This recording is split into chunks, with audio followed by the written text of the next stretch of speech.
जय श्री सीताराम मित्रों, श्रद्धालु भक्तजनों, श्रद्धालु मातृशक्ति, श्रद्धालु सनातन प्रेमी बंधुओं एवं संपूर्ण देशवासियों, आइए हम सब विष्णु महापुराण की कथा सुने। मैं कथा टीकमगढ़ मध्य प्रदेश से नित्य कहता हूँ। मैं डॉक्टर राजेंद्र मिश्रा पिछले 3 वर्ष से निरंतर बोल रहा हूँ, कथा कह रहा हूँ। ये मेरा 6वां पुराण है, विष्णु महापुराण, जो हमारे 18 पुराणों में के क्रम में तीसरे स्थान पर आता है। सबसे बड़ी विशेषता इसकी ये है इस पुराण की कि इस पुराण को कहने वाले व्यास जी के पिता पाराशर जी हैं। इससे इसकी प्राचीनता के बारे में कहीं कोई संदेह नहीं होना चाहिए। इसमें अंश हैं, अंश के अध्याय हैं। तीसरे अंश में कथा चल रही है, 18वां अध्याय हम कहेंगे। एक छोटा सा मंगलाचरण करते हैं, इसके बाद कथा प्रारंभ करते हैं। नमोस्तु रामाय सा लक्ष्मणाय देव्यै च तस्यै जनकात्मजायै। नमोस्तु रुद्रेन्द्रियमानिलेभ्यो नमोस्तु चंद्राग्नि मरुद्गणेभ्यः। अखंडमंडलाकारं व्याप्तं येन चराचरं तत्पदं दर्शितं येन तस्मै श्रीगुरुवे नमः। वक्रतुंड महाकाय सूर्यकोटिसमप्रभा निर्विघ्नं कुरु मे देव सर्वकार्येषु सर्वदा। भवानी शंकरौ वंदे श्रद्धा विश्वास रूपिणौ। याभ्यां विना न पश्यन्ति सिद्धा स्वान्ताः स्थमीश्वरम्। नारायणं नमस्कृत्य नरं चैव नरोत्तमं देवीं सरस्वतीं व्यासं ततो जयमुदीरयेत्। ॐ नमो देव्यै महादेव्यै शिवायै सततं नमः। नमः प्रकृत्यै भद्रायै नियतः प्रणतः स्मताम्। तुलसीदास के पद कमल बारंबार मनाए। गुण गावम श्री राम के हनुमत होई सहाय। सियावर रामचंद्र की जय। कल हमने कथा में कहा था कि असुरों का और देवताओं का युद्ध हुआ। देवता उसमें हार गए और असुर जीत जाते हैं। वे भगवान की विष्णु की शरण में जाते हैं। बड़ी सुंदर स्तुति करते हैं। 34 श्लोकों में स्तुति है जो हमने कही थी। पाराशर जी कहते हैं कि भगवान ने एक माया मोह नाम का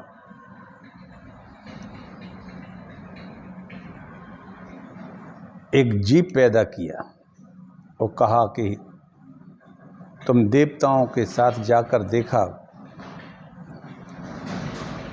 देवताओं के हित के लिए उन्होंने माया मोह को पैदा किया और वो देवताओं के साथ चल दी। पाराशर जी कहते हैं, अभी 18वां अध्याय है, माया मोह और असुरों का संवाद, ये है इसका शीर्षक। श्री पाराशर जी बोले, मैत्रेय, तपस्य भीरतांसो माया मोहो महासुरान। मैत्रेय ददृशे गत्वा नर्मदा तीर संसृतान। हे मैत्रेय, तदनंतर माया मोह ने देवताओं के साथ जाकर देखा कि असुरगण नर्मदा के तट पर तपस्या कर रहे हैं। तब उस मयूर पिच्छधारी दिगंबर मुंडित केश माया मोह ने असुरों से अति मधुर वाणी में कहा। देखिए इस माया मोह का स्वरूप कैसा था। सर पर तो मयूर पिच्छ लिए था,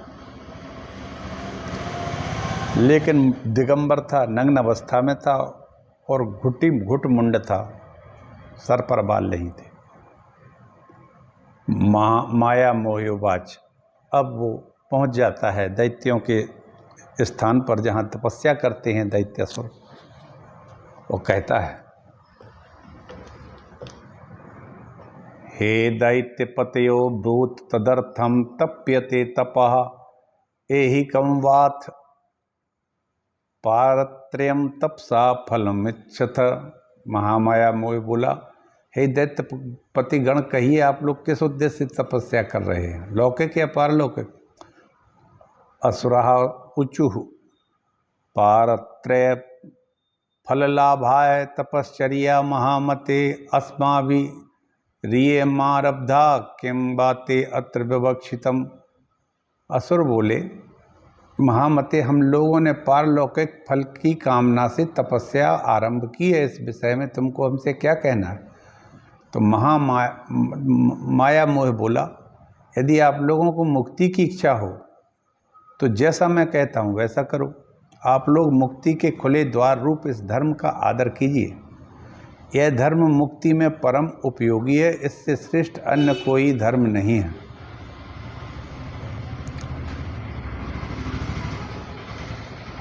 इसका अनुष्ठान करने से आप लोग स्वर्ग अथवा मुक्ति की कामना करेंगे, प्राप्त कर लेंगे। आप सब लोग महाबलवान हैं, अतः इस धर्म का आदर कीजिए। पाराशर जी कहते हैं, एवं प्रकारैर्बहुभिर्युक्तिर्दर्शन चर्चितैः माया मोहेन ते दैत्या वेद मार्गादपाकृताः। इस प्रकार नाना प्रकार की युक्तियों से अति रंजित वाक्यों द्वारा माया मोह ने दैत्य गणों को वैदिक मार्ग से भ्रष्ट कर दिया। वैदिक मार्ग से ही भ्रष्ट कर दिया। किसने कर दिया? महामाया मोह ने। ये वैदिक थे, इसका अर्थ ये हुआ कि पहले वैदिक थे सभी। यह धर्मयुक्त है, यह अधर्मयुक्त है, यह धर्म विरुद्ध है, यह सत्य, यह है असत्य है, मुक्तिकारक, इससे मुक्ति नहीं होती है, आंतरिक परमार्थ और परमार्थ नहीं, यह कर्तव्य या कर्तव्य ऐसा नहीं और ऐसा स्पष्ट ऐसा ही है, यह दिगंबरों का धर्म है और यह सांबरों का धर्म है। हे द्विज, ऐसे अनेक प्रकार के अनंत वादों को दिखलाकर माया और माया मोह ने उन दैत्यों को स्वधर्म से च्युत कर दिया और माया मोह ने दैत्यों से कहा था कि आप लोग इस महाधर्म को अरहत अर्थात इसका आदर कीजिए, अतः उस धर्म का अवलंबन करने से भी अरहत कहलाए।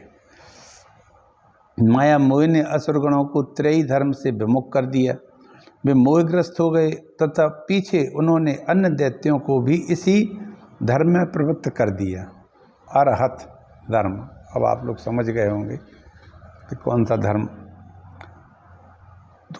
उन्होंने दूसरे दैत्यों को, दूसरे ने तीसरों को, तीसरे ने चौथों को और औरों को सबको इसी धर्म में प्रवृत्त कर दिया। इस प्रकार थोड़े ही दिनों में दैत्यगणों ने वेदत्री का प्रायः त्याग कर दिया।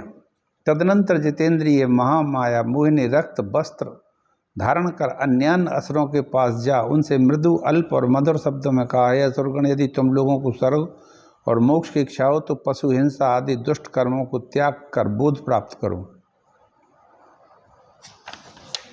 कहने का मतलब अहिंसक बनो। ये माया मोह ने अन्य दैत्यों से भी कहा है। यह संपूर्ण जगत विज्ञानमय है, ऐसा जानो, मेरी वाक्यों पर पूर्णतः ध्यान दो। इस विषय में बुद्धजनों का ऐसा ही मत है कि संसार अनाधार है, भ्रमजन्य पदार्थों की प्रतीति पर ही स्थित है और राग आदि द्वेष से दूषित है। इस संसार संकट में जीव अत्यंत भटकता रहता है।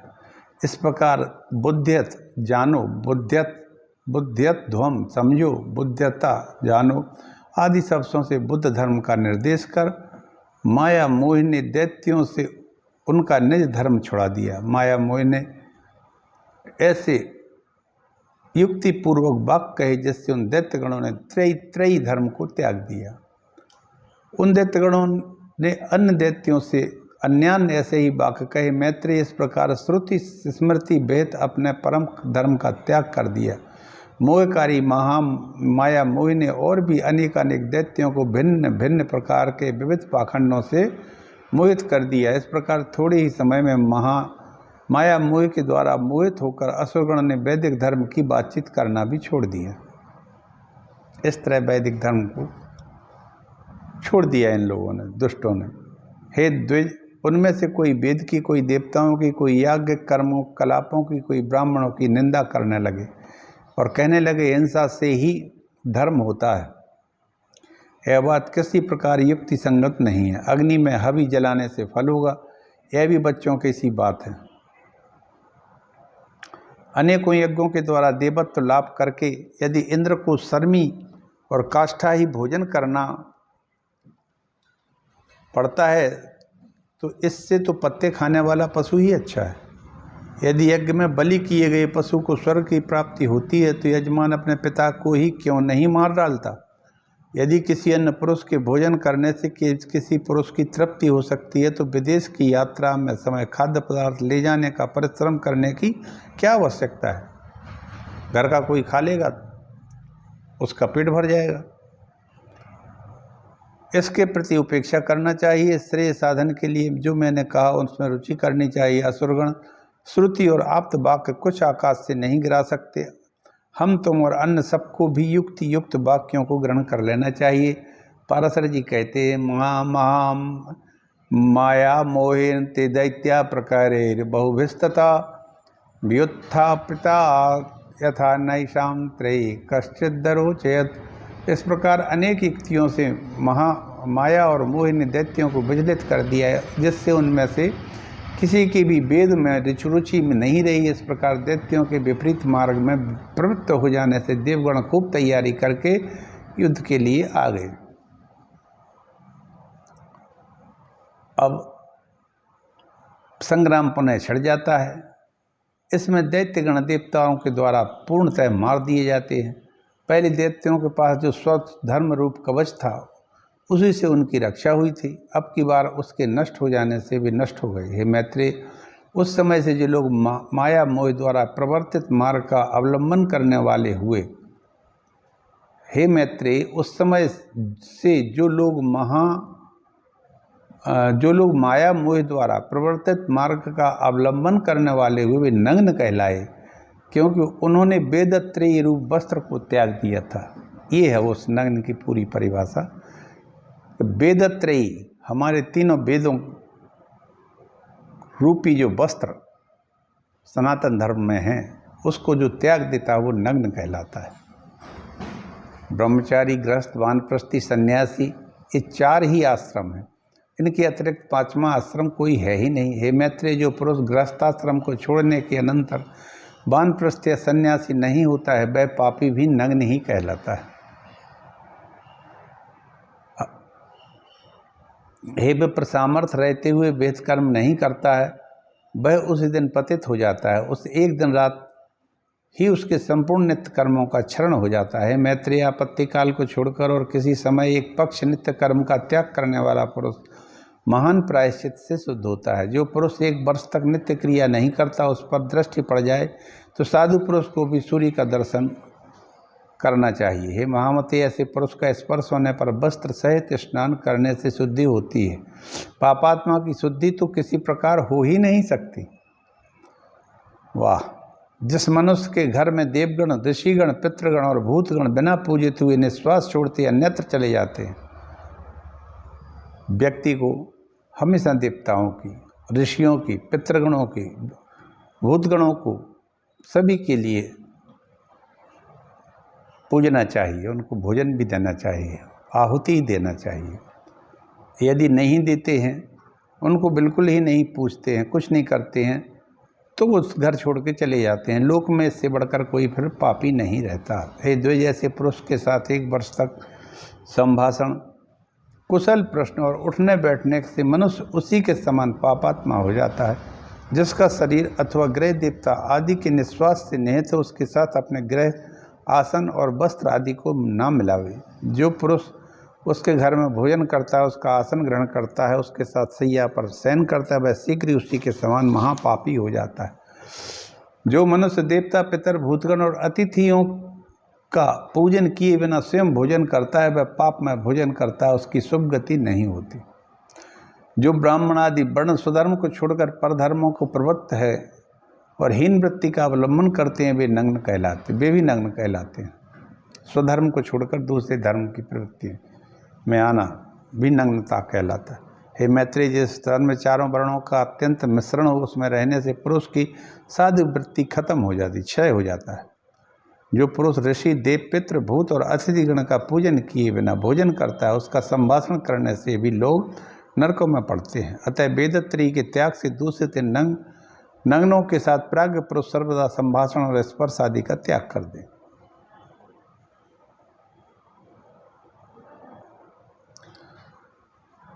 सुना जाता है कि पूर्व काल में पृथ्वी तल पर शतधनु नाम का एक राजा था। उसकी पत्नी शैब्या अत्यंत धर्मपरायणा थी। वह पतिव्रता थी, सुलक्षणा थी। उस महारानी के साथ राजा शतधनु ने परम समाधि द्वारा सर्वव्यापक जनार्दन की आराधना की।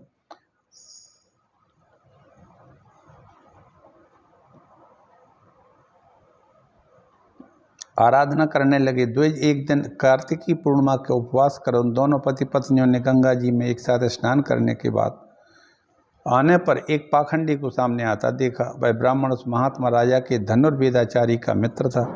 आचार्य ने गौरववश राजा ने उससे अपने मित्रवत व्यवहार किया, किंतु उसकी पतिव्रता पत्नी ने उसका आदर नहीं किया। वह मौन रही। यह सोचकर कि मैं उपवास युक्त हूँ, उसे देखकर सूर्य का दर्शन किया। हे द्विजोत्तम, फिर उस स्त्री पुरुषों ने यथारीति आकर भगवान विष्णु के पूजा आदि कर्म विधि पूर्वक की। कालांतर में वह शत्रुजित राजा मर गया। तब देवी शैब्या ने चितारूढ़ महाराज का अनुगमन किया। राजा शतधनु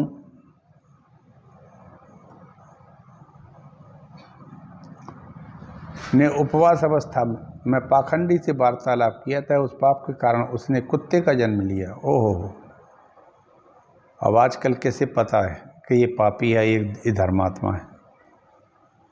इसलिए ये सब नष्ट भ्रष्ट होता जा रहा है समाज। सीधा राजा से कुत्ता बनाओ। वह शुभ लक्षण काशी नरेश की कन्या हुई, पत्नी उसकी, जो सब प्रकार के सर्वलक्षणा थी।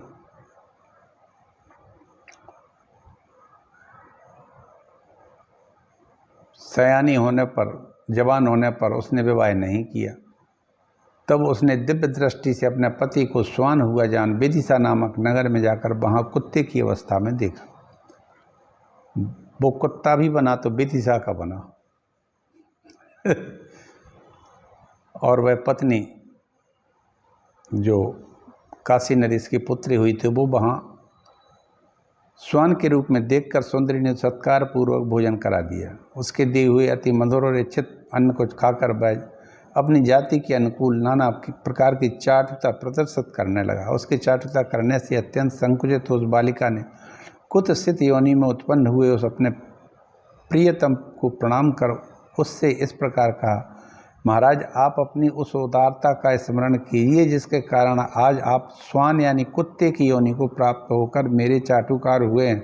हे प्रभु, क्या आपको स्मरण नहीं है कि तीर्थ स्थान के अनंतर पाखंडी से वार्तालाप करने के कारण ही आपको यह कुत्सित योनि मिली है। श्री पाराशर जी बोले, काशीराज सुता के द्वारा इस प्रकार स्मरण कराए जाने पर बहुत देर तक अपने पूर्व जन्म का चिंतन किया। तब उसे अति दुर्लभ निर्वेद प्राप्त हुआ। उसने अति उदास चित्त से नगर के बाहर आकर प्राण त्याग दिए। फिर सृगाल योनि में जन्म लिया।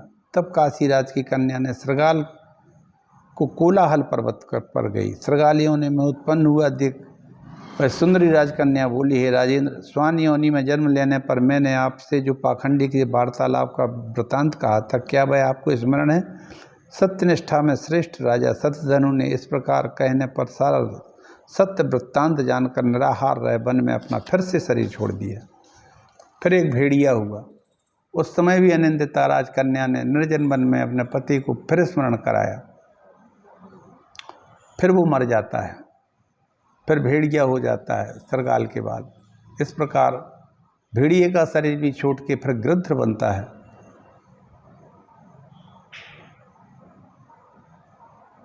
फिर गृध्ध मर जाता है, फिर काक योनि में वो जन्म लेता है। इस प्रकार काक योनि में भी पूर्व जन्म का स्मरण किए जाने पर प्राण छोड़ देता है, फिर मयूर का जन्म लेता है।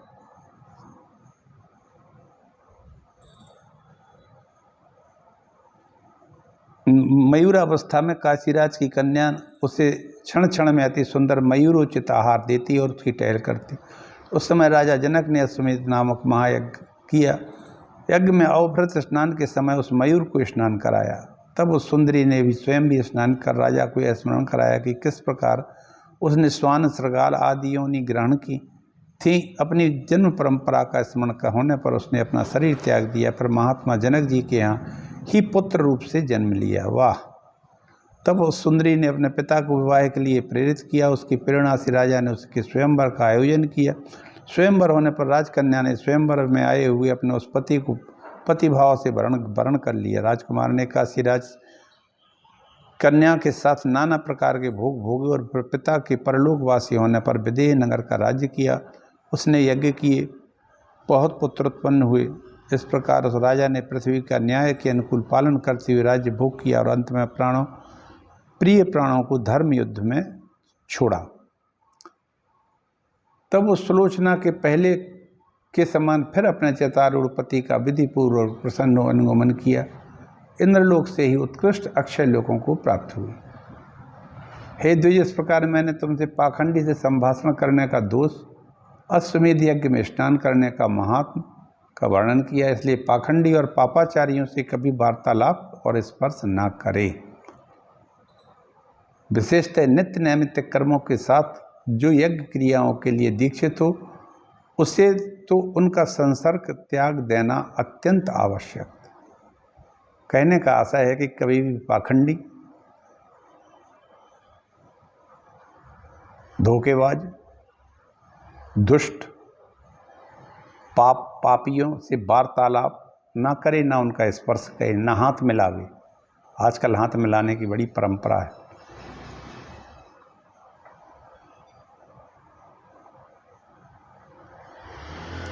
और जो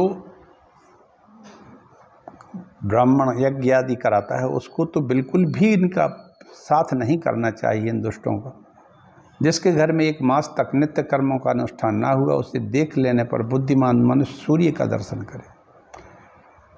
पहली बात तो यह है कि नित्य नैमित्तिक भगवान की कथा कहना ही चाहिए, सुनना चाहिए, उनका पूजन करना चाहिए। और सूर्य भगवान को तो प्रणाम करना ही चाहिए।